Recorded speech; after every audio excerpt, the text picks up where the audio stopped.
اسرائیل نے مقبوضہ مغربی کنارے میں نئی بستیوں کی منظوری دے دی ہے، جبکہ اس کے فوجی غزہ شہر کے مضافات میں پہنچ چکے ہیں۔ یہ پیش رفت جنگ بندی کی تجویز کے قابل عمل ہونے کے بارے میں سوالات اٹھاتی ہے۔ اسرائیل نے بدھ کے روز مغربی کنارے میں نئی بستیوں کی منظوری دیتے ہوئے اعلان کیا کہ وہ غزہ شہر پر قبضے کے منصوبے کے ساتھ آگے بڑھ رہا ہے، بین الاقوامی تنقید کو پس پشت ڈالتے ہوئے اور آزاد فلسطینی ریاست کے قیام کے لیے بڑھتی ہوئی حمایت سے انکار۔ اس اقدام نے اس بارے میں سوالات اٹھائے کہ آیا جنگ بندی کی ایک نئی تجویز، جس کے بارے میں حکام نے کہا ہے کہ وہ ان شرائط کے مترادف ہے جن کی اسرائیل نے پہلے توثیق کی تھی، آگے بڑھ سکتی ہے۔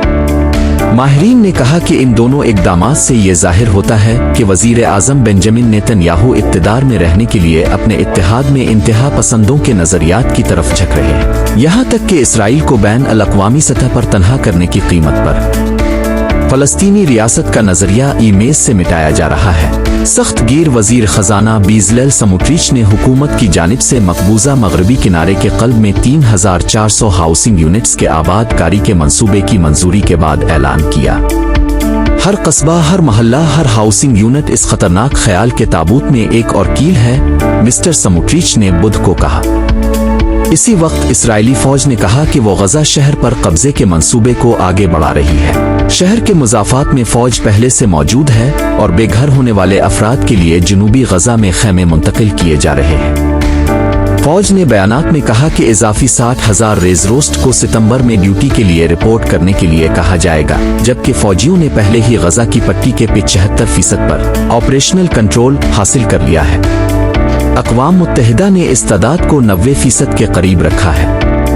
بریگیڈیئر نے کہا کہ فوج نے جنگ کا اگلا مرحلہ شروع کر دیا ہے۔ اسرائیلی فوج کے چیف ترجمان جنرل ایفی ڈیفرین نے کہا، بڑھتے ہوئے حملے کا مقصد حماس کو روکنا ہے، جس نے 7 اکتوبر 2023 کو جنوبی اسرائیل پر حملہ کیا۔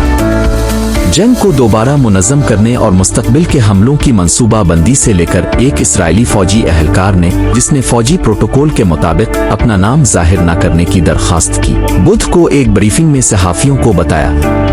2023 کے حملے کے دوران تقریباً 1200 افراد ہلاک اور 250 کے قریب دیگر کو اغوا کیا گیا۔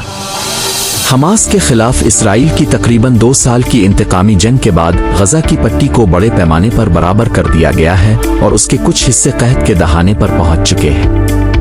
غزہ کی وزارت صحت کے مطابق 60,000 سے زیادہ فلسطینی مارے جا چکے ہیں، جو جنگجو اور عام شہریوں میں فرق نہیں کرتی ہے۔ اسرائیلی تجزیہ کار اور سابق ملٹری انٹیلیجنس افسر مائیکل ملبٹی نے کہا کہ مسٹر نیتن یاہو کے لیے اس سے کوئی فرق نہیں پڑتا کہ آیا یہ اقدامات غزہ میں جنگ اور مغربی کنارے میں ارد گرد کے الحاق سے اسرائیل کے عرب دنیا کے ساتھ تعلقات کو نقصان پہنچے گا۔